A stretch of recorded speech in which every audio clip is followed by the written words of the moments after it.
L'opération de distribution des cartes d'identité biométriques a été officiellement lancée, ce jeudi 18 mars, par Siri Goubeji, gestionnaire mandataire de l'Agence nationale d'identification des personnes, ANIP.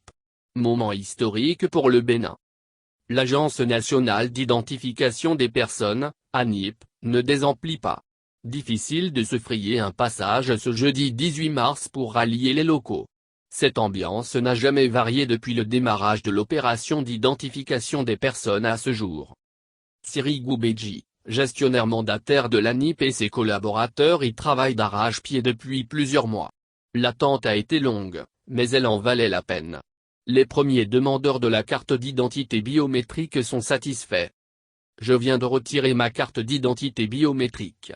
Je fais partie des toutes premières personnes à avoir ce privilège. Je remercie sincèrement l'ANIP à travers son gestionnaire mandataire qui opère des réformes au niveau de l'état civil au Bénin. Je suis très ému, car cette carte est valable dans l'espace CEDEAO. Ça tient lieu de titre de séjour et de passeport. Avec elle, je peux circuler librement dans la sous-région, s'exclame Kokului Tokchenani. Il a obtenu son sésame sans incident. L'obtention de cette carte ne m'a pas exigé trop de tracasseries. J'ai juste remis la copie de mon récépissé VIP, celle de mon ancien acte de naissance, une photo d'identité fond blanc et les frais d'établissement qui s'élèvent à 9 800 FCFA, parce que je n'avais pas l'acte de naissance sécurisé et le certificat d'identification personnelle. Le dossier a fait son chemin et je viens de retirer ma carte, se réjouit-il. La carte d'identité biométrique dont la distribution a été lancée ce jeudi est de couleur vert turquoise, estampillée du logo du drapeau national et de celui de la CEDEAO. Jamais la délivrance d'une pièce d'état civil n'a suscité autant d'engouement au Bénin. Cette carte vient révolutionner la gestion des personnes et garantir plus d'efficacité dans l'identification et davantage d'inclusion sociale et de simplification, soutient Siri Goubeji. Les incongruités que relevait la direction de l'immigration et de l'immigration, dans les dossiers de passeport sont désormais du passé, les questions de souche, définitivement évacuées.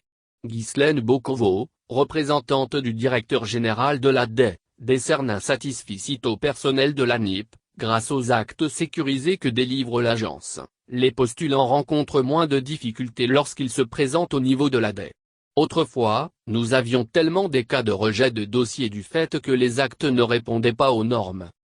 L'initiative de la présente carte est à l'actif du chef de l'État. Le pari de faire du Bénin, une plateforme de services numériques en Afrique passe par là. Ayant créé et rendu fonctionnel l'ANIP, le président de la République traçait un boulevard pour implémenter une transformation profonde de la gestion de l'identité. Dans la série, les actes officiels d'identification sont mis en nomenclature. Les formalités d'obtention sont allégées et le Bénin rentre dans l'ère de la modernité, vante Siri Goubeji. Laurence Quenom, chargé de mission du président de la République, salue le dynamisme de l'ANIP. L'agence a été installée seulement en 2019. Depuis lors, le travail qu'abat le personnel dans le cadre de la dématérialisation de l'identification des personnes est énorme. De belles perspectives sont envisagées en vue de la mise à l'échelle de cette initiative. Le projet de mise en place d'un centre de personnalisation tire à sa fin. Nous évaluerons dans 15 jours son état de réceptivité puis, les demandes commenceront par être satisfaites dans les mêmes semaines de dépôt des dossiers, annonce Siri Goubeji. C'est l'arrêté 2021 N-Mis/SGM/ANI/DGPR/Société Anonyme SGG21 portant conditions d'établissement des pièces d'identité sécurisées en République du Bénin qui définit les pièces à fournir pour se faire identifier.